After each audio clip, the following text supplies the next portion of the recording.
There are nights in the Mountain West when the cold comes down like something with a purpose. And on those nights, most people stay inside. Most people. She was the only one still awake. The only light still on. Whatever was coming down that road to Butte, it was coming hard. And it was not stopping.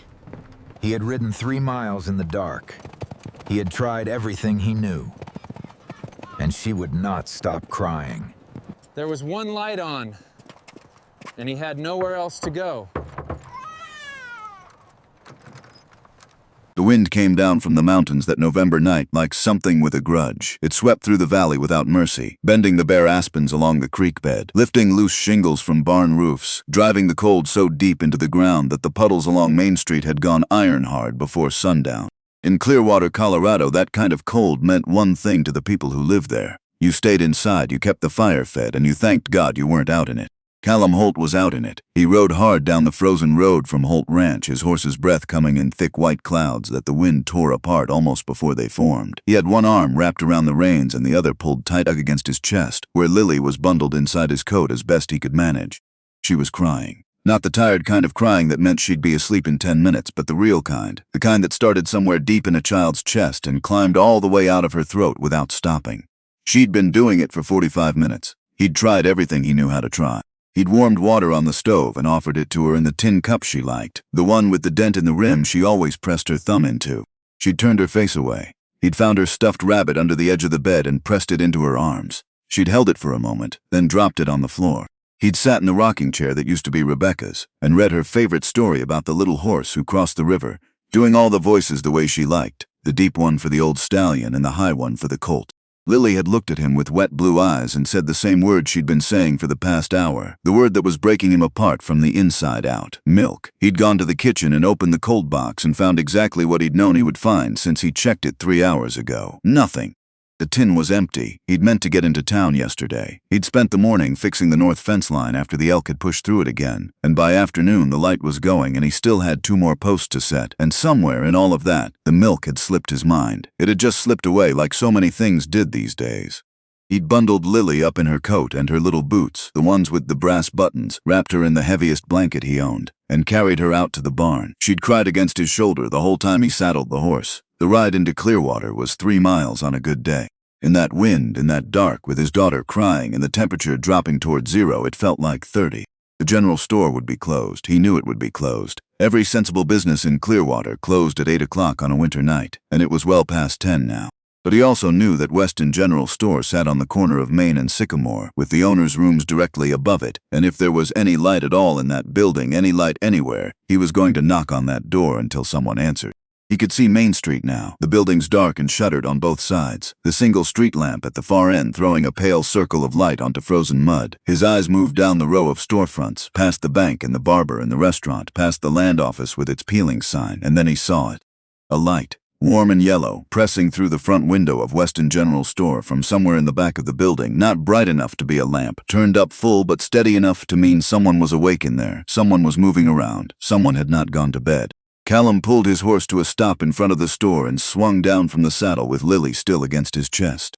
His boots cracked through the thin ice at the edge of the boardwalk. He stepped up, crossed to the door, and knocked. Nothing for a moment. Then the light inside shifted and he heard footsteps. The door opened. She was younger than he'd expected, though he didn't know what he'd expected exactly.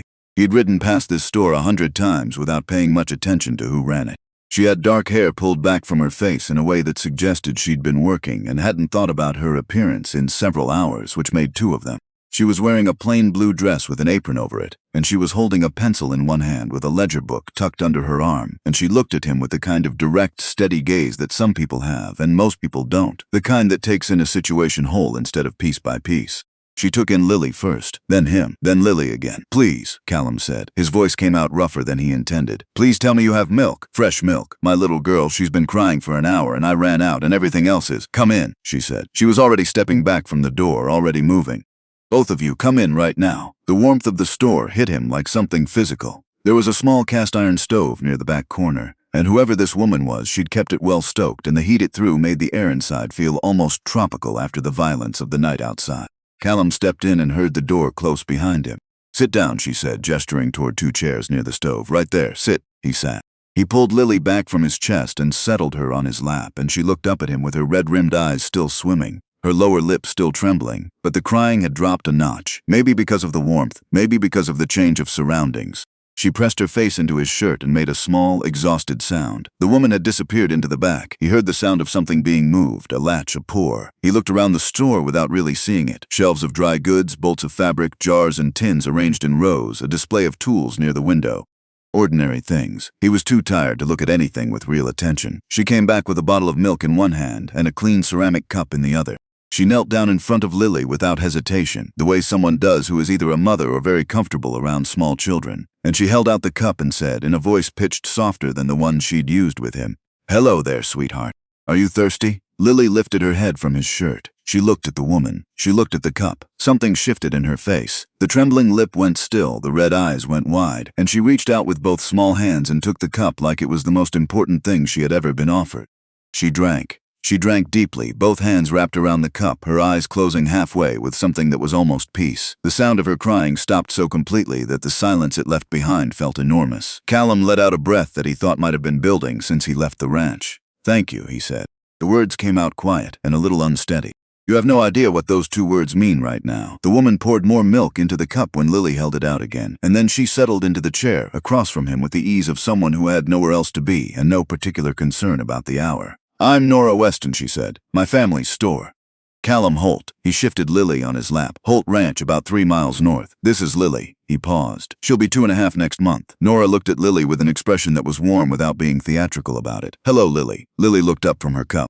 She studied Nora with the frank, unfiltered attention that very small children bring to everything. Then she said, with complete seriousness, "Pretty lady." Callum felt the back of his neck go warm. "Lily, she's right," Nora said simply, and smiled. It was a real smile, the kind that changed her whole face. "And I think you're very pretty too, Lily. I love your curls." Lily touched her own hair with one hand, still holding the cup with the other, pleased in the uncomplicated way that children can be pleased. She leaned back against Callum's chest and drank. The stove ticked and breathed. Outside, the wind pressed against the window glass. Inside, in the small warm circle near the stove, something settled. Callum became aware, in the way that exhaustion sometimes makes aware of things your guard would otherwise keep out, that he had not sat this quietly with another adult in a very long time.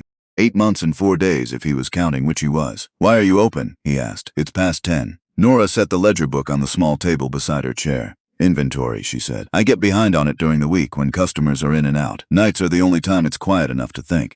She glanced at the front window, at the dark street beyond. "Besides, I live upstairs. It's not as though I'm traveling to be here." "Still," he said. She looked at him with that direct gaze again. "People who need help most often need it at odd hours. I've noticed that." He didn't know what to say to that, so he didn't say anything. Lily finished her second cup and set it down with the careful, deliberate placement of a child who has been told many times to be gentle with cups. She yawned once, wide and complete, and then turned on his lap and looked at the shelves behind Nora with the systematic curiosity of someone taking inventory of a new place. Her gaze traveled across the jars of preserves, the folded blankets, the bolts of cloth, and then stopped.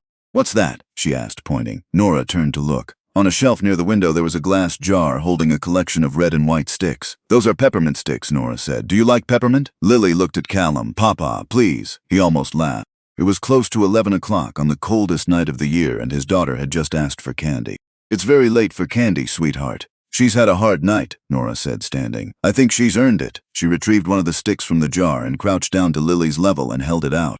Lily took it with both hands and put the end of it in her mouth, and her eyes went half closed again, this time with pure, uncomplicated delight. "What do we say?" Callum prompted. "Thank you," Lily said around the candy, and then leaned back against her father and closed her eyes. Nora settled back into her chair. They were quiet for a moment, watching Lily drift slowly toward sleep, and then Callum heard himself say something he hadn't planned to say. Her mother passed away 8 months ago. He didn't know why he said it. Maybe because the warmth of the store had gotten into him somewhere and loosened something. Maybe because Nora Weston had a quality of stillness that made you feel like your words would land carefully if you spoke them. Maybe because he was tired in a way that went deeper than one night's lack of sleep, the kind of tired that builds in a person over months and months, until saying a true thing out loud feels like the only way to let a little of it go. "It was supposed to be our second child," he continued. His voice was steady. He'd gotten steady with it over the months, which was a different thing from being all right. "Rebecca was 7 months along. There were complications. We lost the baby first, and then by morning we lost her too." He looked down at Lily, who was now completely still in his arms, the peppermint stick still in her loose fingers. Lily doesn't understand what happened. She asks for her mama sometimes. I tell her that her mama is up in the stars watching over her, which I know is the kind of thing people say, but I don't know what else to say to a 2-year-old. That's exactly what you say to a 2-year-old, Nora said quietly. There's no better answer. He looked at her. She wasn't performing sympathy. She wasn't leaning forward with her hands clasped, wasn't making the soft noises people sometimes made that were more about their own discomfort than your grief. She was just sitting across from him, present and unhurried, the way you sit with something that deserves to be sat with. I'm sorry, she said. 2 words, simple, and she meant them. Thank you. He shifted Lily slightly. You said your family store. Is your family in Clearwater? Something moved across Nora's face, brief and carefully managed. Not anymore, she said. My parents died in 1880. A fever went through Clearwater that summer and took a lot of people. She glanced at the stove. My brothers, I have 2. They'd been talking about California for years. After our parents passed, there wasn't much holding them here. They went to Sacramento. She paused. I stayed. Why? Because this is home. She said it simply, without drama, as if it were the most obvious answer in the world. And because my parents built this store with their own hands, and I wasn't going to watch someone else take it apart. Callum looked around the store again, and this time he looked at it differently. Not as a place to get what he needed and leave, but as a thing someone had attended and kept going through effort that didn't show on the surface. The stocked shelves, the clean floor, the ledger she'd been working on past 10 o'clock on a winter night. That takes something, he said. So does riding 3 miles through a November night, because your daughter is crying, she replied. There was something in her voice when she said it. Not pity, which he would have felt like a stone, but recognition. Like she understood what it cost and wasn't going to pretend it didn't. Lily stirred on his lap, made a small sound, and resettled. The peppermint stick had gone soft in her fingers. He gently took it from her and set it on the table, and she didn't wake. How much do I owe you? He asked. Nothing tonight. I can't accept Mr. Holt. Her voice was quiet, but didn't leave much room. You can pay me back by coming during normal business hours, when you're not in the middle of a crisis. She looked at Lily sleeping against his chest. Thursday afternoon is a good day. I bake bread on Thursdays. I'll make sure to have milk set aside. He looked at her for a moment. There was something in the quality of the invitation that was different from politeness, a directness to it, a realness. It was not the kind of thing you said just to fill silence. Thursday, he said. We'll be there. He stood carefully, keeping Lily against his shoulder, and she stayed asleep. He settled her weight and moved toward the door, and Nora came to open it. The cold came in the moment the door swung back, sharp and immediate, the warmth of the store retreating behind them. Mr. Holt, Nora said. He turned. You rode 3 miles in the dark because she needed something. Her eyes were steady on his. That makes you a good father. He stood in the doorway for a moment with the wind at his back and his daughter sleeping on his shoulder, and he didn't know what to do with that. He'd spent 8 months telling himself all the ways he was failing, the cold suppers, the missed naps, the morning he'd gotten so turned around with grief that he'd put Lily's boots on the wrong feet and not noticed until noon. He had not, in all those months, heard someone say what Nora Weston had just said. He nodded because he couldn't manage more than that, and stepped out into the night. The ride home was quieter. The wind hadn't stopped, but he was moving with it now instead of against it, and Lily slept through the whole 3 miles with her face tucked under his coat. He watched the road ahead and thought about very little except the feel of his daughter, breathing steadily against his chest, and the warm circle of that store, and the woman sitting in it at 10:30 at night working on her inventory. He put Lily down in her bed and pulled the blankets up around her and stood in the dark doorway of her room for a long time listening to her breathe. Thursday, he thought. He went to bed. He didn't sleep right away. In the morning, Callum was at the store before it opened, waiting on the boardwalk with his hat in his hands when Nora came downstairs to unlock the front door. She stopped when she saw him, and he could tell from her face that she hadn't expected him. Not yet, not at this hour. But she opened the door and stepped back and didn't ask him to explain himself. He'd come back to pay for the milk and the candy. He'd counted out the coins in the kitchen before dawn, setting them on the table one at a time until the amount was right. He put them on her counter now, and she looked at them, and then at him, and then back at the coins. I told you. I know what you told me, he said, and I appreciate it, but I'd like to pay. It matters to me. She studied him for a moment with that straight-on gaze of hers, and then picked up the coins and put them in the register drawer without further argument. He liked that about her, that she understood when a thing mattered to someone and didn't push against it. He was turning to go when he saw it. He hadn't meant to look. His eyes just moved the way eyes do in an unfamiliar place, taking things in without permission. The counter ran the length of the store, and there was always something on it. Merchandise, supplies, papers from deliveries. On the far end, half covered by a stack of invoices, was a single folded sheet of stationery. He wouldn't have noticed it at all, except that the letterhead was printed in the dark blue ink that Clearwater Savings and Loan used on all their official correspondence, and he'd seen enough of their letters over the years to know what that shade of blue meant before he read a word. He didn't read it. He looked away quickly, the way you look away from something that isn't yours to see. But he'd already seen enough. The date at the top, the format of the letter, the number. He hadn't meant to see the number, but it was printed large and clear in the middle of the page. He walked out of the store. He stood on the boardwalk in the thin morning sunlight and set his hat back on his head and looked at the frozen mud of Main Street and thought about what that letter meant for a woman running a store alone through a Colorado winter with no family nearby and a stack of invoices that told him deliveries were still coming in, which meant obligations were still going out. He thought about it on the ride home. He thought about it through the morning's work, mending the section of roof over the tool shed that had been leaking since October. He thought about it through lunch, which was dried beef, and yesterday's biscuits eaten standing up at the kitchen counter while Lily sat on the floor and built something complicated out of wooden blocks. He told himself it was none of his business. He almost believed it. What he could not quite make himself believe was that his reasons for wanting to return on Thursday had nothing to do with the letter and everything to do with the invitation. That was likely true. But the letter sat in the back of his mind like a stone in a boot, not crippling but impossible to ignore entirely. Thursday came with gray skies and a smell in the air that meant more snow before the week was out. Callum bathed Lily in the morning, which she endured with the stoicism of someone who has learned that protests don't change outcomes. He dressed her in her best dress, the blue one with the small white flowers that Rebecca had made the previous spring, cutting the fabric on the kitchen table and sewing it by lamplight over 4 evenings. Pleased with herself in the quiet way she was pleased with things. He combed Lily's curls as gently as he could manage, and she sat still for it, which she rarely did. He put on a clean shirt himself and his better pants, and then felt foolish about it, which did not stop him from keeping them on. "We're going to see the pretty lady," Lily announced as he lifted her onto the wagon seat. "Miss Nora," he said. "And yes, but you need to behave yourself. Understood?" "Yes, Papa." She bounced on the seat. The concept of behaving herself and the feeling of being on the way to somewhere interesting existed in her without apparent contradiction. When they walked through the door of Weston General Store that Thursday afternoon, there were 3 other customers inside. A woman selecting fabric near the back, an older man studying the seed packets, a boy waiting near the register with a wrapped parcel. Nora was behind the counter, completing a transaction. She looked up when the bell above the door chimed, and something happened to her face when she saw them. Not theatrical, not performed. Just a loosening, a warmth that moved through her expression the way light moves through a window when a cloud passes. "Right on time," she said. Lily pulled free of Callum's hand and walked directly toward Nora with the confidence of a child who has already decided she lives here and is simply returning.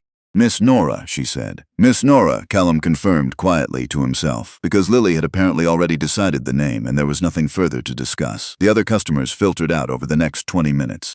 Nora came around the counter and crouched to Lily's level, and they had a short, serious conversation about the stuffed rabbit Lily had brought in her coat pocket. A conversation that covered the rabbit's name, his preferred diet, and whether he was afraid of the cold. Callum stood back and watched and felt, for the first time in a long time, something that was not grief. He didn't have a name for it yet. He let it be nameless. Nora brought bread from the back room, still warm, and butter and a small jar of honey. She brought milk for Lily in the cup with the dented rim that Lily had apparently adopted as her own on the first night and considered non-negotiable. She brought a plate of cookies, stars and hearts cut from rolled dough and baked golden, and Lily's eyes went wide and she looked at Callum with an expression of complete moral seriousness. "Please," she said. "Papa, please. What do we say first?" Lily turned to Nora. "May I please have a cookie, Miss Nora?" "You may have 2, Nora said, and Lily's face broke into the kind of smile that made the whole room brighter, which Callum knew was not a figure of speech because he had been watching that smile his entire daughter's life and it still worked on him every single time without diminishing. They stayed 2 hours. Other customers came and went, and Callum found himself helping without being asked, moving a heavy crate of tinned goods from the back room, reaching a bolt of canvas that had slid to the top shelf, holding the door for an elderly woman struggling with a basket. Nora watched him do these things without comment, but also without asking him to stop, which felt like its own kind of permission. Lily sat on the blanket Nora spread in the corner for her and conducted an elaborate tea party involving the stuffed rabbit, a small rag doll that had appeared from somewhere in the store's back shelves, and a tin cup of milk that she refilled from a small pitcher, with tremendous care and occasional spillage. She was entirely happy in the way that children are happy when the world has arranged itself to match their expectations, fully, without qualification, without saving any part of herself back. He and Nora talked in the spaces between customers. Not about heavy things, not then, about the town, about the coming winter, about the particular stubbornness of the north fence line that had eaten 2 of his mornings already this month. She told him about a delivery that had arrived last week with half the order substituted without notice, and the argument she'd had with the supplier's agent, which she'd won on the strength of having the original invoice and a very specific memory for numbers. You don't let things go, he observed. Not things that matter, she agreed. He looked at her when she said it. She was restocking a shelf as she talked, her back half turned to him, and she said it without emphasis, without looking up. The way you say something that is simply true and has been true for a long time. He filed it away without knowing exactly why. At 4:30, Lily fell asleep on the blanket with her rabbit tucked under her chin and one hand still loosely curved around the empty teacup. Callum and Nora both looked at her from across the store, and the quiet that fell between them was the comfortable kind, the kind that doesn't need to be managed. She's a gift, Nora said softly. She's everything, Callum said. He paused, because honesty had become the only currency that seemed to work in this woman's presence. She's also what kept me putting one foot in front of the other on the days when I wasn't sure I knew how. Nora was quiet for a moment. That's not a small thing, she said. Knowing what keeps you going. He nodded. He looked at the front window, at the gray afternoon thickening toward evening. We should get back before the snow starts. He woke Lily carefully, wrapped her in her coat, and settled her against his shoulder. She stayed in the warm twilight between sleep and waking, compliant and soft. He carried her to the door. Nora held it open. Same time next week, he asked. The bread's always on Thursday, she said. He stepped out onto the boardwalk. He turned and looked back once, and she was standing in the doorway with the warm light of the store behind her and the gray winter afternoon in front of her. And she lifted one hand in a gesture that was not quite a wave, more like an acknowledgement, something between people who have established a specific understanding, and he nodded and walked to the wagon. He got Lily settled on the seat beside him and took up the reins, and as he turned the horse toward the road north, he was already thinking about next Thursday with a feeling in his chest that was new and inconvenient, and not at all something he had been planning on. Behind him, Nora Weston went back to her work. She spent another 2 hours at the ledger, going through the columns with her pencil in the careful, methodical way her father had taught her. Count twice, record once, don't let the numbers become frightening by leaving them unexamined. She did not look at the letter from Clearwater Savings and Loan that she had moved to the back office that morning after a customer had commented on the letterhead, and she'd felt the heat rise in her face. She had looked at it enough times to have the number memorized. Looking at it again would not change it. She worked until the lamp oil ran low, and then she closed the ledger and climbed the stairs to her rooms above the store and stood at the window for a while, looking out at the dark street below. The snow was starting. Small flakes, tentative, drifting past the glass and settling on the boardwalk below. She thought about a man carrying his daughter through a night like this because the child needed something. She thought about a little girl with curls and blue eyes who had walked into the store on Thursday afternoon, like she already knew where she was going and had simply been delayed in arriving.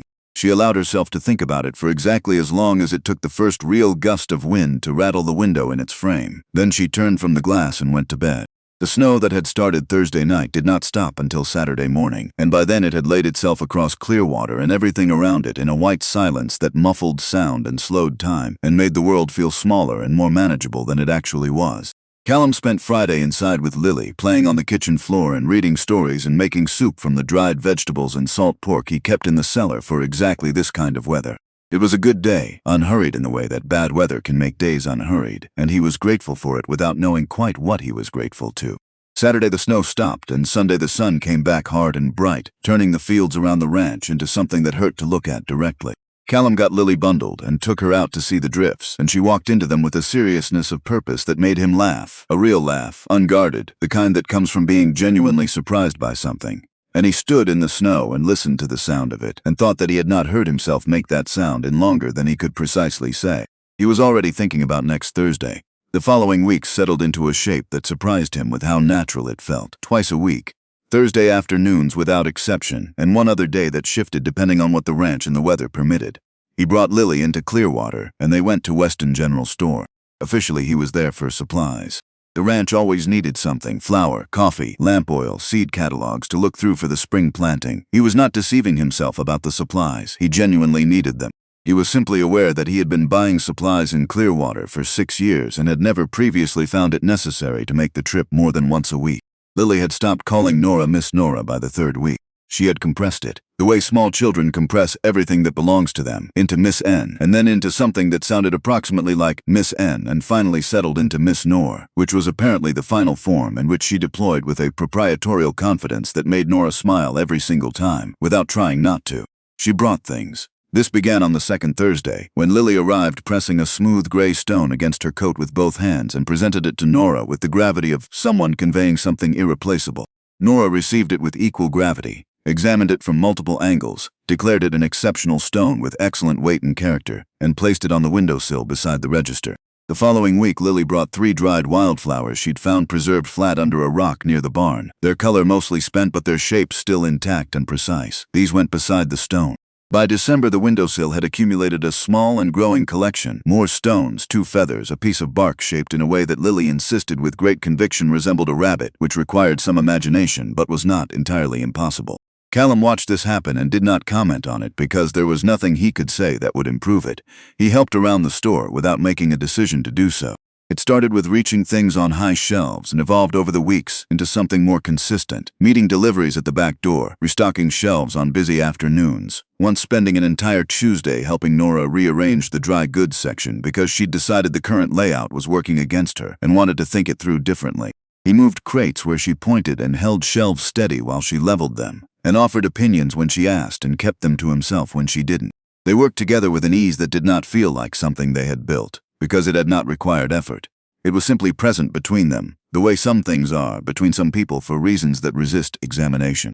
The town noticed. Clearwater was not a large place, and it did not maintain a large place's practiced indifference to other people's business. The woman who ran the seamstress shop on 2nd Street mentioned to the banker's wife that it was good to see young Callum Holt with some color back in his face. The man who ran the feed store told his brother-in-law over supper that the Weston girl had a way with the Holt child that was something to observe.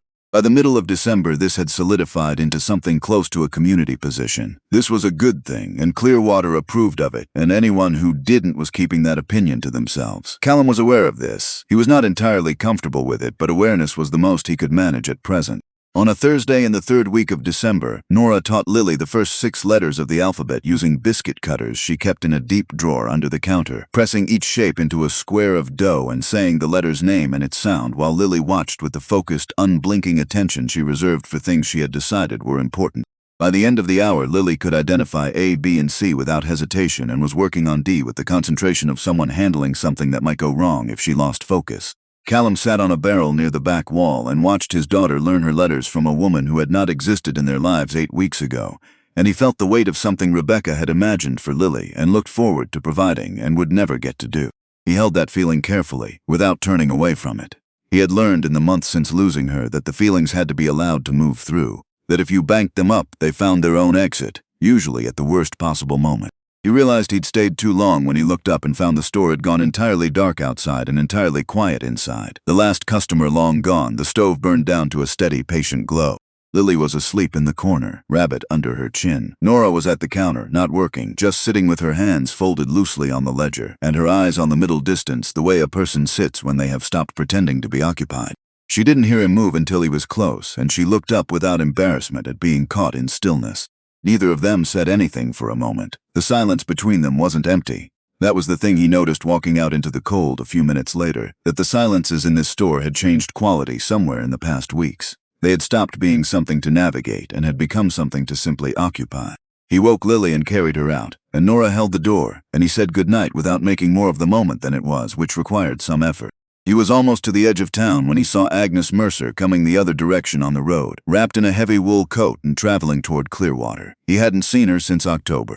She lived in Denton, 12 miles east, and their contact since Rebecca's death had been occasional and careful, neither of them entirely sure what the shape of the relationship was supposed to be now that the person who had formed its center was gone. Agnes was Rebecca's older sister by 4 years. She had Rebecca's eyes, which Callum found difficult, and a disposition that was nothing like Rebecca's, which he found somewhat easier. They pulled their horses to the side of the road and exchanged the brief courtesies of people who share a grief and aren't always sure what else connects them. Agnes asked about Lily. He said Lily was well. Agnes asked about the ranch. He said the ranch was getting through the winter. Then Agnes said with a careful deliberateness that told him she had been building toward this, "I stopped by the general store this afternoon to see about some lavender soap, the kind Rebecca used to order." Callum went still in a way he hoped didn't show. Lily was there, Agnes continued, with the woman who runs it. They were on the floor together, doing something with dough and letters. She paused. Lily was laughing. He waited. She looked well, Agnes said. She looked happy. She is, Callum said, carefully. Agnes looked at him for a long moment in the thin, silver winter light. "I'm glad she's happy," she said. There was something in her voice he couldn't read cleanly, not one thing, not yet. She said goodnight and rode on toward town. He watched her go for a moment, then turned back toward the ranch. What he didn't know, riding home, was that Agnes had stood outside the window of Weston General Store for several minutes before going in, that she had watched through the glass, unobserved, while Nora sat cross-legged on the floor with Lily settled in her lap, guiding the small hands through the shape of the letter D with patient, unhurried attention. That Agnes had stood there long enough to see Lily look up at Nora's face with an expression of absolute unguarded trust, the kind that small children extend without calculation, the kind that cannot be performed or produced on request, the kind that means exactly what it looks like it means and nothing less. He didn't know what that had done to Agnes. He would find out in January. The new year came in cold and clear, the mountains standing sharp and white against a sky so blue it looked painted. January pressed down on the valley with a deliberate, serious cold that was different from November's angry wind. This was a cold that had made its arrangements and settled in, that intended to be here for a while and wasn't going to be hurried. Callum ran the ranch on reduced hours, keeping the animals warm, the pipes clear, the firewood stacked against the north wall of the house where his father had told him it belonged. And twice a week he brought Lily into Clearwater and they went to the store. He noticed in January that Nora was carrying something she hadn't been carrying in December. Not unhappiness exactly, not coldness. She was the same with Lily, the same genuine attention and warmth that Lily had apparently decided was simply the natural condition of Miss Nora and took entirely for granted. But there were moments when she thought he wasn't looking, when her expression settled into something that looked like a calculation being run on a problem with a number that kept coming out wrong. He saw it in the set of her shoulders when she thought she was alone. He saw it in the way she sometimes looked at the back office where she kept her papers. He said nothing. He knew from the inside what it was to carry something and not want it examined before you were ready to show it. He was present. He hoped that was enough because it was what he had. On the second Thursday of January, Agnes came to Clearwater. Callum had been at the store for an hour when the bell above the door chimed and Agnes walked in. She stopped when she saw him, which told him the encounter had not been planned, and then she composed herself and came the rest of the way in. Nora came from behind the counter. Agnes introduced herself as Rebecca's sister. Nora said she was sorry for the loss. Agnes said thank you in the careful, worn way of someone who has said those words so many times they have lost most of their weight. The small courtesies were managed. Lily looked up from the floor where she was occupied with the rag doll, said Aunt Agnes in the neutral tone of a child who acknowledges a person without particularly redirecting her attention, and went back to her play. Callum watched Agnes watch Lily and saw something move through the older woman's face that she controlled immediately and completely. He gave the two women a few minutes by finding an errand in the back room, a box of hardware he'd genuinely meant to look at, which made the absence less invented than it might have been. He heard voices from the front, low and indistinct. After a while the voices stopped and Agnes appeared in the doorway of the back room. She looked like a woman who has made a decision she is not entirely at peace with but has decided that peace is a problem for later. "I'd like to speak with you," she said. "Outside." They stood on the boardwalk in the January cold, Agnes with her coat buttoned to the throat and her hands folded in front of her. She looked at the frozen street before she looked at him. "I'm not going to pretend I don't see what's happening here," she said. "I'm not a fool and I've never behaved like one. Agnes, let me finish." Her voice was steady, but there was something working hard underneath it. "Rebecca was my sister. She was my little sister and I helped raise her because our mother was sick most of our childhoods and someone had to step in, and that someone was me. I know her better than anyone alive knows her. The past tense cost her." She paused and looked at the street again. "Lily is everything I have left of her." Callum was very still. "She is starting to forget Rebecca's voice," Agnes said. "I tested it last month. I asked Lily what her mama sounded like and she couldn't tell me. She's 2.5 years old and she is already losing her mother's voice. Her eyes when they found his were sharp and dry. And now there is a woman she comes to twice a week, a woman she brings gifts for, a woman she laughs with on the floor, and I watch it happen and I ask myself whether I am losing my sister twice over." She stopped. When she spoke again, her voice was smaller and more honest. "I'm not here to tell you what to do. I'm asking you one thing. Can you be certain? Can you be sure that Rebecca wouldn't be hurt by this? Because I knew her and I cannot be certain and I cannot get past that." The question sat between them in the cold air. Callum thought about Rebecca. He thought about her the way he had been thinking about her for months, not in the sharp, jagged way of the first weeks, but in the slower, deeper way, the way you carry someone into every day without always being conscious that you're doing it. He thought about the quality of her happiness, which had been generous and overflowing, which had never required other people to be diminished so that it could be real. He thought about what she would say if she were standing here in the cold on this boardwalk. He didn't know. That was the honest answer. He simply did not know. "I can't be certain," he said. "No one can know what she would feel. That access is gone." Agnes looked at him. "What I can tell you," he continued, "is that Lily is not forgetting her mother.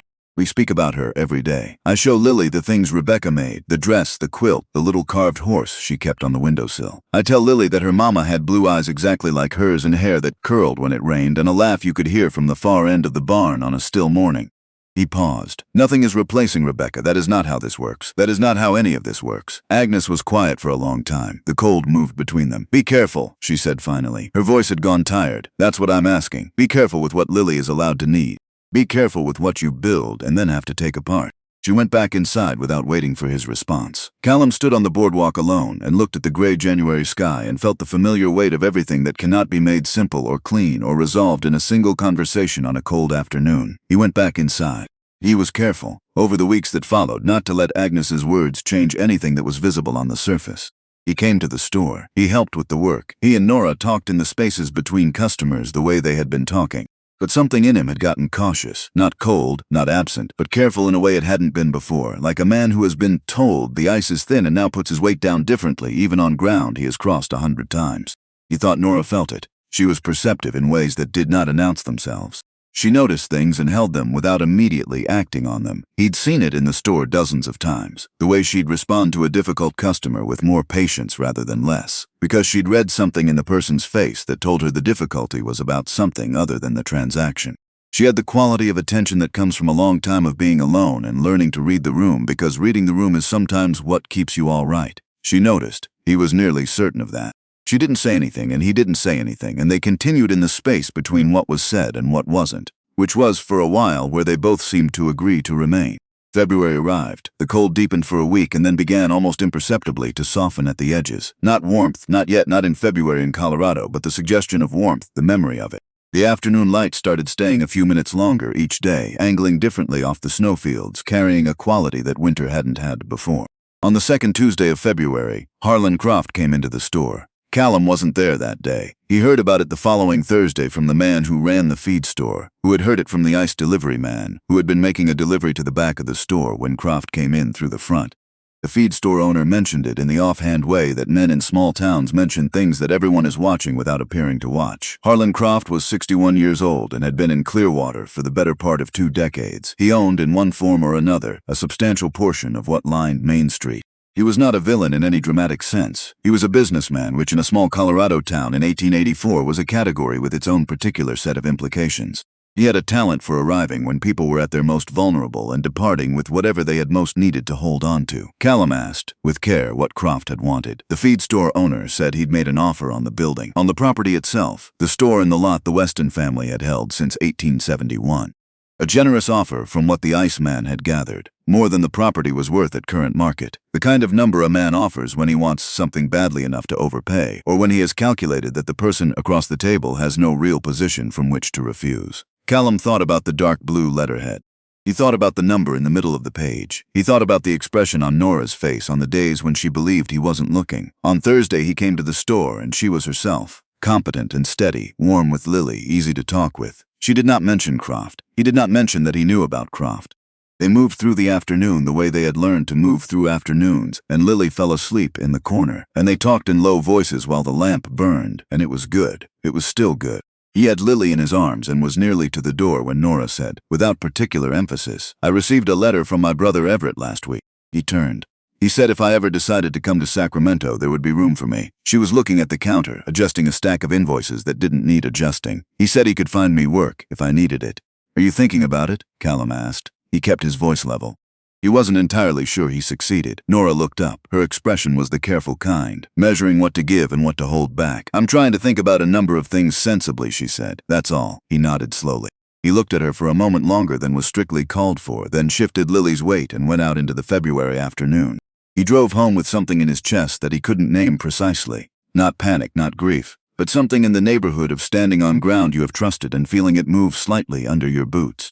He put Lily down for her nap and then stood in the kitchen for a long time, looking at nothing in particular while the fire in the stove did what it did.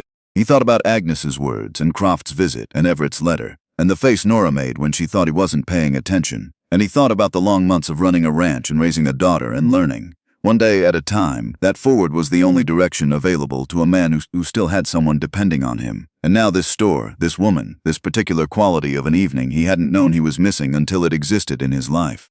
He should say something. He knew that clearly. He also knew that he was still circling what he felt, still testing the ground before committing his full weight to it, still operating under Agnes's caution and something older and slower inside himself that had not fully caught up to where he actually was. He built the fire back up and started supper and told himself that Thursday would come again. Thursday came, and the Thursday after that. And then the night in late February when everything shifted. It was a Tuesday, not his day, not a planned trip. A section of fence had come down in a wind the night before, and he needed wire to repair it before the cattle found the gap, and wire was a genuine errand. He had not admitted to himself, getting ready to go, that he had been thinking about Nora more than usual since she'd mentioned Everett's letter. He left Lily at the ranch with Gus, his farmhand, a quiet man of 50 who had worked the property since before Callum bought it, and who was entirely reliable with the child if not particularly playful with her. Lily accepted this arrangement with the pragmatism of a child who has learned that her father sometimes goes away and always comes back. Callum got his wire at the hardware store and was making his way back through town when he passed Weston General Store and saw the light inside and slowed the wagon without deciding to. He sat there for a moment holding the reins, looking at the lit window. Then the front door of the store opened and Harlan Croft walked out. Croft was buttoning his coat with the deliberate movements of a man who has concluded his business to his satisfaction. He turned away from Callum without seeing him and walked down the boardwalk and disappeared around the corner toward the hotel, where he kept a second-floor office. Callum sat for another moment. Then he tied his horse and went inside. Nora was behind the counter. She looked up when the bell chimed and something moved briefly across her face when she saw it was him, complicated and then controlled. Callum. She had not used his first name before. She had been careful with names in the way that careful people are. "I saw Croft leaving," he said. There was no way to say it that wasn't plain. She looked at him for a moment and then looked down at the counter. There was a piece of paper on it and she turned it face down with the flat of her hand, a gesture that told him more than concealing it was meant to. "You made an offer," she said. Her voice was even. "A fair one. What did you tell him?" She moved the paper slightly, aligned it with the edge of the counter in a small unnecessary adjustment. "I told him I needed time to think." "Is that true?" he asked. "Or did you tell him yes and you're giving yourself time to feel all right about it?" She held his gaze. Her eyes were direct and a little tired. "I don't know yet," she said. "That is the honest answer. I genuinely don't know." He looked at her. He looked at the store around her, the shelves she had stocked and rearranged 1,000 times, the counter her parents had built with their own hands, the windowsill where lily stones and feathers and one silver button sat in a careful accumulating line. He had things to say. He knew he had them. He stood at the edge of them and felt the full weight of his own caution pressing against him, and he opened his mouth, and then the door burst open. It was Gus. He'd ridden hard. His coat was open, his hat gone somewhere behind him on the road, and his face had the look of a man who has been running and is not at all certain he ran fast enough. "Mr. Holt." He was breathing in great ragged pulls. "It's Lily. She was in the yard. I stepped inside for 10 minutes, no more than that, and when I came back out she was gone. I checked the barn, I checked the house, I checked everywhere I could think to check." Callum was through the door before Gus finished the sentence. He didn't think. Thinking was for the spaces between actions, and right now there were no spaces. He untied his horse and was in the saddle and moving before his feet found the stirrups, pushing the animal down Main Street at a pace that scattered the few people still on the boardwalk. Behind him he heard Nora call his name.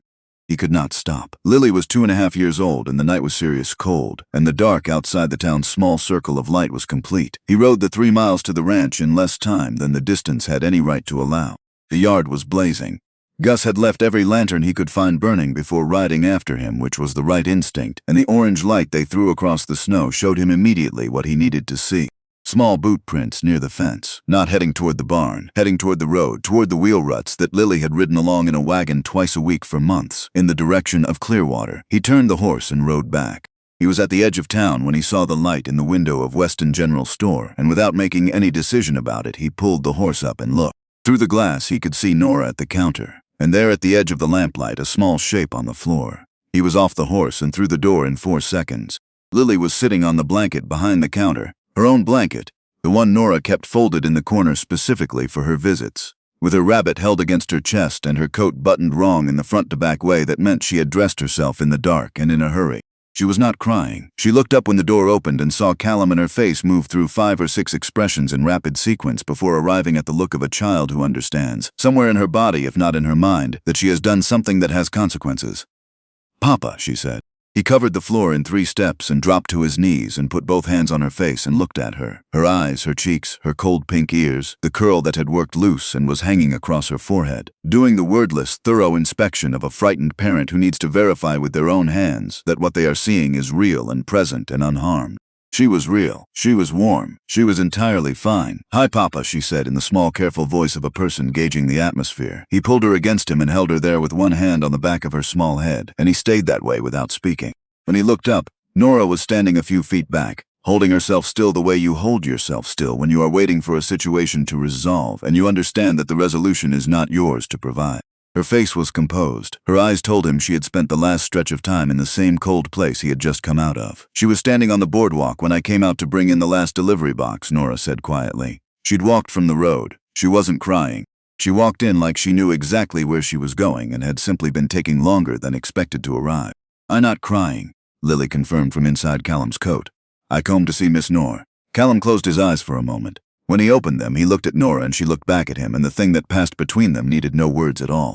A child who was 2.5 years old had decided by herself in the dark and serious February cold that she knew where she belonged and had gone there. With the total uncalculating confidence of a creature who does not yet know that the world contains reasons to be afraid of the distance between need and the thing that meets it. "You walked all that way," Callum said. He pulled back enough to look at his daughter's face. Lily nodded, earnest and self-possessed. "I wanted Miss Nora," she said, as if the logic were complete and the only confusion was his.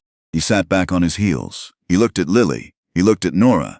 He looked at the windowsill where the stones and feathers and the silver buttons sat in their careful, patient line in the lamplight, and he felt everything he had been circling for weeks settle onto him all at once, with a weight that was not unpleasant. He was not ready. He had been telling himself for weeks that he needed to be ready before he said anything. But what he was looking at, his daughter's face, and Nora's hand still slightly shaking from the fear she had managed without showing him, told him that readiness was not the only consideration, that life did not hold its position while a person finished thinking. He stood. He lifted Lily and settled her on his hip, and she immediately put her head on his shoulder, exhausted in the specific, complete way of children who have had an adventure and are now done. "I need to get her home," he said. "Of course," Nora said. He started for the door, stopped, turned back. "I'll come Thursday," he said. It was not everything he had meant to say, but it was true, and it was the part he could say tonight. Nora held his gaze. Something shifted very slightly in her expression and then settled into something that was not quite a smile but was in that direction. "I'll have bread on," she said. He nodded and went out with Lily dozing against his shoulder, and he thought about what else there was to say the entire 3 miles home. He thought about it the next day, and the day after that. On Thursday morning, before he could go to her, Agnes Mercer's wagon came up the south road. He was splitting wood in the yard when she saw it. He set the axe down and waited. She pulled up near the fence and climbed down without assistance and came toward him with the stride of someone who has come a long way on a specific errand and intends to complete it. "I heard about Lily," she said without preliminary. "Gus was in Denton for feed yesterday. He mentioned it." "She's fine," Callum said. "She walked to the store. Nora found her on the boardwalk." "I know." Agnes was quiet for a moment. She looked at the mountains to the west, the ones wearing their full white all the way down to the timberline, severe and brilliant in the morning light. "That's what I came to talk about." He waited. Agnes reached into the inside pocket of her coat and brought out something small that he recognized before she extended it toward him. A book, small and palm-sized, with a dark blue cloth cover. He had seen it on the nightstand on Rebecca's side of the bed for the last year of her life. "Her journal," he said. "The last one." Agnes held it with both hands in the way you hold something you have been holding for a long time and are now relinquishing. "She started it in January, the year she died. She wasn't sleeping well. She was very far along and the nights were long, and she wrote when she couldn't sleep." She paused. "I found it when I went through her things. I've been holding it for months because I didn't know what to do with it, whether to show you or keep it or—" She stopped. "There is a page near the end. February 14th, 6 weeks before she died. I want you to read it. I'm not going to tell you what it says because it needs to be in her hand." He took the book. He opened it to the page she had marked with a strip of ribbon, careful, deliberate, placed there some time ago and left there, and read it standing in the yard with the flat winter light above him. Rebecca's handwriting was small and tilted slightly to the right, the way it had always been. Reading it was like hearing her voice from a room away, present enough to be real, far enough to break something open. She had written about the baby they were expecting, about the names they had talked about what she hoped for the birth. And then, in the second half of the entry, she had written, "If something goes wrong, and I know enough to know that things go wrong, that the world does not hold its good things simply because we love them, I want Callum to live forward." That is the exact phrase I want. Not move on, not move past, live forward. The past is not a place you leave behind. It is something you carry into what comes next, and it changes the shape of what you carry it into, and that is not a loss but a kind of continuity. I want Lily to grow up in a house where there is laughter. I want her to know what it feels like to be loved by a woman who chose to love her, not because she had to, but because she looked at her and chose. And I want Callum to know that whatever comes after me is not a betrayal of what we built. It is proof that what we built was worth carrying forward into the world. He stood with the journal for a long time. The mountains were very white and the sky was very clear, and the cold was the clean kind that doesn't feel cruel. He closed the journal carefully. He held it out to Agnes. She shook her head. "Keep it, it belongs with you." He looked at her. She was not a woman who cried easily, and she was not crying now. But she looked like someone who has spent a long time in difficult country and has finally, at real cost, come out somewhere that has light in it. "I owe you an apology," Agnes said. Her voice was steady but working at it. "I was afraid. That is the whole truth. I was afraid of losing Lily the way I lost Rebecca, watching her face change, watching her reach for someone else, watching the last real piece of my sister grow up into something I couldn't recognize. I took that fear and I put it on you, and it wasn't fair to you, and it wasn't what Rebecca would have wanted from me." She was quiet for a moment. "I don't know Nora Weston well, but I know that Lily walked 3 miles in the dark to find her, and I know what that means. Children do not lie about who they love." Callum nodded slowly. "Go," Agnes said. "Go on Thursday and say what you need to say." She climbed back into her wagon and turned it south toward Denton and drove away, and Callum stood in the yard and watched the wagon until it was small on the road, and then he looked down at the journal in his hand. He went inside. He helped Lily with her breakfast and listened to her tell him at length about what she planned to bring Miss Nora on Thursday. She had found a silver button in the yard near the fence, very round, with a good weight to it, and he listened to his daughter talk about this woman with the ease of a child who has no uncertainty about where she stands. And he thought about the 12 miles Agnes had driven in winter cold to hand him those words. He was ready. Or he had accepted that readiness is not a destination you arrive at cleanly, but a threshold you cross when you stop waiting for the ground to be more solid than it is. Thursday afternoon came gray and soft, with something in the air that wasn't warmth yet, but was the beginning of warmth's intention. He helped Lily into her coat and tucked the silver button carefully into her coat pocket and lifted her onto the wagon seat. They drove the 3 miles to Clearwater under a sky that was making up its mind. The bell above the door chimed. Nora looked up from behind the counter and her face did what it did when they arrived. That real, unguarded opening that he had come to think of as the most honest thing he witnessed in any given week. Lily was already moving, pulling free of his hand and crossing the floor and placing the silver button on the counter with both hands in the ceremony appropriate to the occasion. "For the window," Lily said. Nora examined it with appropriate gravity. "This is the finest button I have ever seen," she said seriously. "It goes in the middle." She placed it on the windowsill, centered between the stones and the feathers, and Lily watched with the deep satisfaction of someone whose arrangement of the world has been recognized and honored. The afternoon moved the way their afternoons had learned to move. Customers came and went. Callum helped where help was needed. Lily settled into her corner with her rabbit and her rag doll and the serious business of a tea party that had been ongoing for several weeks and had developed considerable narrative complexity. But there was something different underneath the afternoon, a quality of suspension, of something about to become itself. The last customer left in the middle of the afternoon. The store settled into quiet. Lily played in the corner. Nora was at the counter tallying her ledger. The lamp was lit. Outside, the February sky had found the particular shade of gray that precedes a change. "I need to tell you something," Callum said. Nora set her pencil down and looked at him. He had rehearsed this. He had gone over versions of it in his head for 3 days in the barn and in the field and lying awake in the hours before dawn. He abandoned all of them now because she was looking at him with that direct and patient gaze, and the rehearsed versions had been built for a different audience, for someone who needed to be convinced or impressed or navigated around. Nora Weston did not need any of those things. She needed him to be honest. "Agnes came to see me Thursday morning," he said. "Before this, she brought me something Rebecca had written. And I had already been thinking about what I needed to say to you for a long time before that. But reading it in her hand settled something I hadn't quite been able to let settle."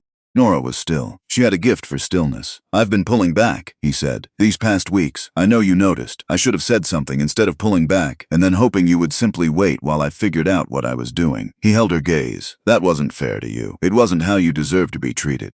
"Callum, I'm not finished." It came out gently. She closed her mouth and waited. "What I feel when I'm in this store, what I have been feeling since November, since that first night, it is real. I am certain of that. I am not here because Lily needs someone. Lily already has someone.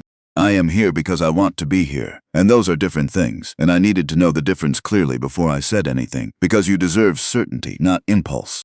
Nora looked at him for a long moment. The lamp threw its quiet light across the space between them. "What are you asking me?" she said. Her voice was level, but something underneath it was not entirely level. "I am asking if you'll let me court you," he said, "properly. I know what I come with, a daughter and a ranch and grief that is still moving through me even when I can't feel it moving. I'm not asking you to take that on without understanding what it is. I'm asking because you are the most genuinely honest person I have encountered in a long time. Because my daughter walked 3 miles in February dark to find you. Because when I came through your door in November with nothing but a crying child and a desperate face, you didn't treat us like an inconvenience. You treated us like we were worth your time, like we mattered." He paused. "You've gone on treating us that way. I haven't missed it." Nora was quiet. Then she said, "I need to tell you something first." He waited. She looked at the counter, then back up at him. "Harlan Croft's offer." When I said I needed time to think, that wasn't the full truth. She took a breath. I was close to saying yes, closer than I want to admit. The numbers have been hard for a long time, and the offer was more than fair, and I had started, in some part of my mind, imagining what it would look like to go to Sacramento and begin something smaller and lighter and not carry this building and everything my parents poured into it every single day of my life. She paused, and part of what was pulling me toward that was not knowing what was happening with you, whether you were pulling back because you had decided something or whether you were just thinking. I didn't want to build myself around waiting for something that wasn't coming. It's coming, he said. It's here. She held his gaze. Her eyes were bright in a way that was very close to tears but hadn't arrived there yet. I turned Croft down, she said. 2 days ago. I didn't send a letter. I went to his office at the hotel and told him in person, because a letter felt like something you write when you're not sure of yourself. What did you say to him? I told him the store wasn't for sale and that the bank debt was my business and not his. He told me I was making a sentimental decision and I would regret it. She paused. I told him that some things are not for sale at any price and that I'd found mine. She said it without drama, the way she said the things she meant most, simply cleanly, without theater. He left, she said. I don't expect him to come back. Callum looked at her for a moment. Then he came around the counter. She didn't step back. He stopped in front of her with the counter no longer between them and looked at her face in the lamplight. The steadiness of it, the tiredness in it that had become a kind of foundation rather than a weight. The quality of a person who has kept something going through effort that never shows on the surface because showing it would be the one luxury she couldn't afford.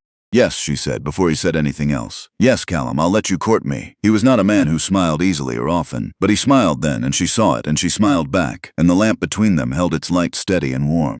In the corner, Lily slept through all of it, her rabbit tucked under her chin and her small chest rising and falling in the even rhythm of a child who is entirely at peace with where she is. The Saturday of the community sale came overcast and cold, the kind of morning that encourages most sensible people to stay where it is warm. Nora had posted a single handwritten notice on the store door 3 days before. No explanation, just the date and the hours and the words goods at reduced price, accounts settled welcome. She had not known what to expect. She had been afraid, privately, that no one would come, or that the ones who came would come out of pity, which was a different kind of ache. What came through the door that Saturday morning was Clearwater itself. Old Delaney arrived before she'd finished lighting the morning lamps, carrying 2 heavy sacks of wheat flour that he set on the counter, with the careful movements of a man who has been thinking about this moment for a while. 3 winters you sold me seed on a handshake when I didn't have the cash, he said, without looking at her directly. Time I settled what I owe. Mrs. Hartwell came at 9 with a bolt of cloth she'd embroidered herself over the past month, the kind of fine work that was worth considerably more in her time than in materials.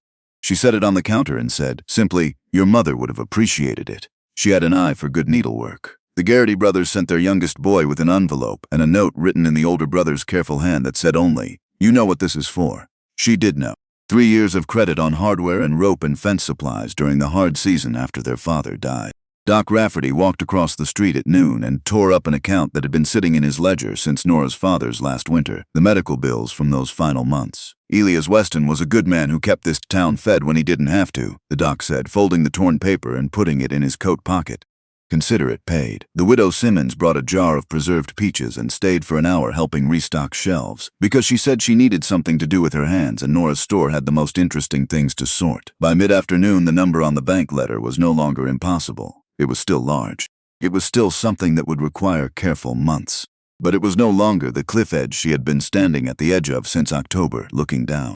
She closed the store at 5 o'clock and sat down on the floor behind the counter, on the wooden boards in the exact spot where Lily kept her blanket, where the corner of the store had become, over months, associated in her mind with warmth and the smell of milk and a specific small person's version of order, and she let herself breathe.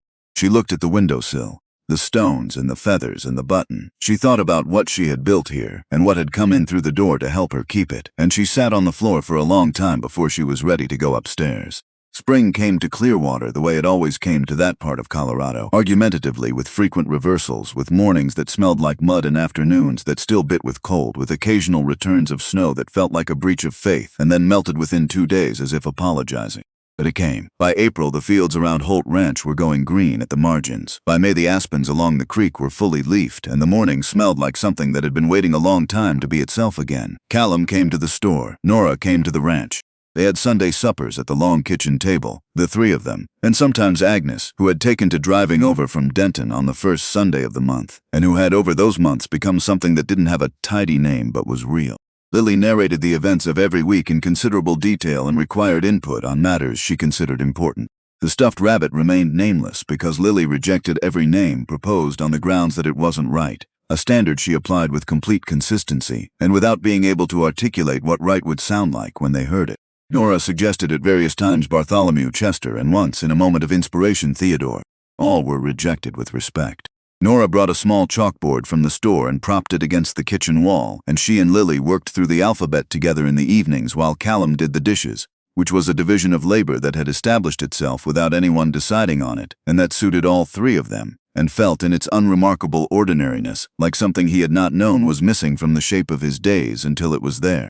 Agnes came to Sunday supper in April the first time with a pie she had made herself. She sat at the table and talked with Nora about the store and the season and what the spring planting looked like, and at the end of the evening she stood on the porch with Callum while Nora put Lily to bed inside. "She's good," Agnes said. It was not a question. "She is," Callum said. Agnes looked at the stars appearing over the western mountains. "Rebecca would have liked her," she said. "She had no patience for people who wasted words. She would have appreciated someone who doesn't." Callum nodded. Agnes went home. He stood on the porch after her wagon's lights had gone small on the south road and listened to the sound of Nora's voice coming from inside, low and steady, reading Lily her story, doing the deep voice for the old stallion and the high voice for the colt, the same voices he did, the same story, as if she had always known how it was supposed to sound. He thought about how a life is not built from the large moments that are easy to point to, but from the 10,000 small ones that happen too quietly to be remarkable at the time, each one adding itself to the shape of something that is only visible when you step back far enough to see it whole. He went inside. In September, on a Sunday evening with the light going long and gold across the kitchen floor the way it does in September, when the angle of it changes and everything it touches looks like something worth keeping, he asked her to marry him. He had not prepared anything elaborate. He had a ring, simple gold, a band that had been his grandmother's and that had sat in a small box in the top drawer of his dresser for 30 years waiting for the right occasion. He had the back porch and the evening light and Lily somewhere inside entirely occupied with a construction project involving blocks. Nora was standing at the kitchen door looking out at the yard and the mountains beyond it, and he came to stand beside her and said her name, and she turned, and he took the ring from his pocket and held it toward her and said, "I love you. I've known it for a long time, and I've been taking the time to be certain of it, because you deserve to be certain of it, not just hoped at, and I am certain." She looked at the ring, she looked at him. She put her hand out and he put it on her finger, and she said yes the way she said most true things, simply, directly, without ceremony, which was exactly right. From the doorway behind them came Lily's voice. "Good." They both turned. She was standing there with a block in each hand, having apparently been monitoring the situation from the doorway for some time. She looked at their faces and at the ring, and then turned and went back to her construction with the air of someone whose assessment has been confirmed. They were married in November, 1 year and 11 days after the night Callum had come through Nora's door with a crying child and an empty tin. The church in Clearwater held most of the town, which was not a large number but was enough to make the room warm with breath and voices and the particular density of people who were actually glad to be somewhere together. Agnes sat in the front row on the left side in a dress she had made herself from green wool, Rebecca's color, the one Rebecca had always reached for first when there was a choice. She had told Nora this when she gave her the fabric for her own part of the wedding clothes, and Nora had touched the wool for a moment before folding it carefully and setting it aside with the particular care you give to things that carry, meaning they didn't originally intend to carry. Lily was the flower girl. She had been extensively briefed on this role over the preceding 2 weeks and had strong opinions about the petals, the pace, and the appropriate expression for the occasion. She walked down the aisle with the gravity of someone performing a sacred function, placing each petal with deliberate precision, pausing once near the middle pew to examine a particularly large petal she'd found in the basket and apparently found noteworthy before releasing it to the floor. When she reached the front of the church, she positioned herself between Callum and Nora and reached up and took one hand of each of them and held on, which had not been discussed and which no one in the church saw any reason to correct. The Reverend spoke about second chances and about the particular courage required to love again after real loss, and about children as the living evidence that love does not diminish when it is divided but expands to hold what it is given. Agnes pressed her handkerchief against the corner of her eye in the front row. The feed store owner, standing in the back, cleared his throat with some frequency. Callum and Nora said what they had to say to each other, and the church was very quiet while they said it, in the way that rooms get quiet when something real is taking place and everyone present can feel the reality of it. Afterward, outside in the November cold with the same mountains and the same sky and the same wind that had pushed Callum down this road a year ago, the people of Clearwater stood in the pale afternoon and ate and talked and laughed and watched the small flower girl run between adult legs with joyful disregard for her good dress and the dignity of the occasion. Doc Rafferty found Callum near the church steps and said that he looked like a man who had made it back from somewhere a considerable distance away. Callum said that was about right. The doc nodded and went to find more pie. Nora stood with Agnes near the church door for a long time, talking the way two women talk when they have arrived at each other through difficulty and are still a little surprised and grateful to be there. He watched them from across the yard and felt the particular, quiet satisfaction of things that have come into their right alignment, not perfectly, not without what it cost to get here, but genuinely, in the way of things that have been earned. They moved into the ranch that winter, the three of them, Nora bringing from the rooms above the store the things she needed and leaving the rest for the woman she'd hired to manage the shop through the week. She kept the store. That had never been a question, not for a single moment. She ran it the way she ran everything, which was her way, and the town continued to depend on it, and the windowsill continued to accumulate the ongoing record of Lily's affection, which showed no sign of diminishing simply because the source of it now lived 3 miles away. Winter evenings at the ranch had a particular quality that first year. Callum would sometimes come in from the last check on the animals and find them at the kitchen table. Nora and Lily, the lamp lit between them, working through letters or numbers or the elaborate illustrated stories Lily had begun dictating and requiring that someone else draw, and the sight of it would stop him for a moment in the doorway. Not because it was dramatic, but because it wasn't.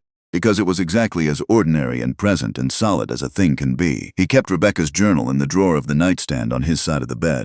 He did not read it often, but he read it sometimes, and what he found when he read it was not grief, precisely, but something adjacent to gratitude, for the woman who had written it, and for the woman who had made the living forward that Rebecca had asked for into something real and daily and lit from the inside.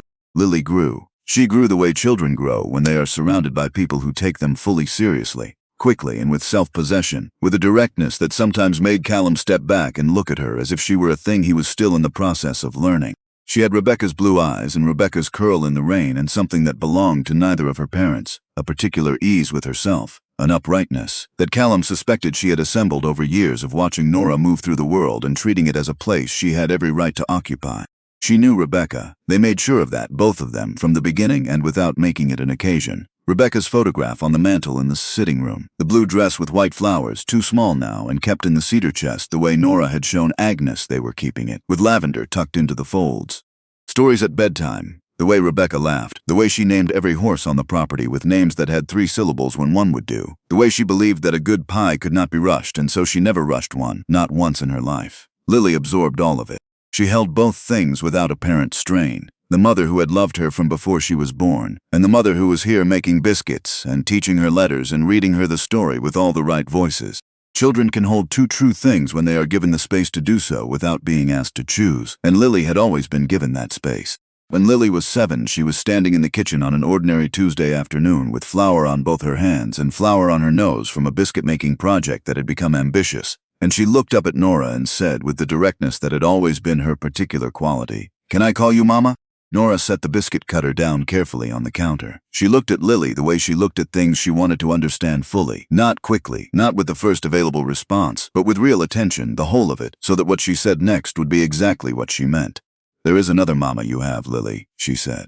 "Her name was Rebecca, and she loved you from before you took your first breath. If you call me Mama, I want to make sure you know that nothing about her changes. She is still yours. She will always be yours." Lily considered this with the seriousness it deserved. "I know," she said. "Agnes tells me about her, and Papa tells me. And you tell me about the dress she made me and how she named all the horses." She looked up at Nora with the simple, settled certainty of a 7-year-old who has thought this through over a long time. "I have 2 mamas. One lives in the stars. One is here making biscuits with me." Nora pulled Lily against her side and held on. When she let go, her eyes were wet and she didn't pretend otherwise. "Then yes," she said. "Yes, Lily, you can call me Mama." The years went on, years do.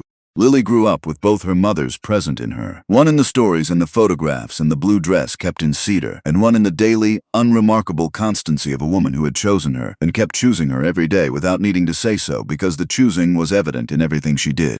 She grew up knowing that love is not a fixed quantity that diminishes when shared, but something that behaves more like light, that you can divide it across any number of windows without the rooms becoming darker. She had children of her own eventually. A boy first, then twin girls, then another boy who came out looking so precisely like Callum that Agnes laughed out loud when she first saw him and then had to sit down. When the children were old enough to follow a story, Lily told them this one. She told it from the beginning, the way it deserved to be told. From the cold November night in the road and the crying that wouldn't stop and the one light burning in the window of the store on the corner of Main and Sycamore when everything else in Clearwater had gone dark. She told them about the milk and the peppermint stick and the woman who opened the door at 10:30 at night without asking what was needed before she stepped aside to let them in. She told them about the stones on the windowsill, about the Thursday bread and the tea parties with the nameless rabbit and the biscuit cutters pressed into dough in the shape of letters. She told them about the night she walked 3 miles in the February dark because she was 2.5 years old, and she knew where she belonged and she went there, which she maintained throughout her life was a completely reasonable decision for a person of that age to make, and which her own children, when they were 2.5, did not seem to find as self-evident as she did. She told them about Agnes and the journal and what Rebecca had written 6 weeks before she died. She told them about the ring in September and the November wedding, and the way she had stood between her father and Nora at the front of the church and held both their hands because she was not going to stand there and not hold both their hands, ceremony or not. She told them that the windowsill in the store at the corner of Main and Sycamore still had things on it, decades later, that the stones and the feathers and the button had been joined by other things over the years, contributions from her own children when she brought them to the store to see the woman they called Great-Aunt Nora, and that Nora had received each offering with the same gravity and placed each one with the same care, because some practices are worth maintaining past the point where they make strict logical sense.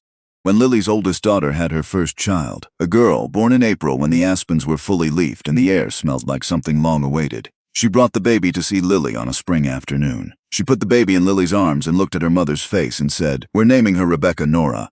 I wanted you to know why before you heard it some other way." Lily held her granddaughter and looked at her face, brand new and very old at the same time, the way new faces always are, carrying in them all the faces that made them possible. "I know exactly why," Lily said. Outside, the aspens moved in the spring air the way they always had. The mountains stood where they had always stood, unchanged and permanent against the sky. And somewhere on the corner of Main and Sycamore in Clearwater, Colorado, in a store that had been built by hand and kept going by will and opened in the middle of the night when it needed to be opened, a window that had been lit against the dark for a very long time continued to hold its light.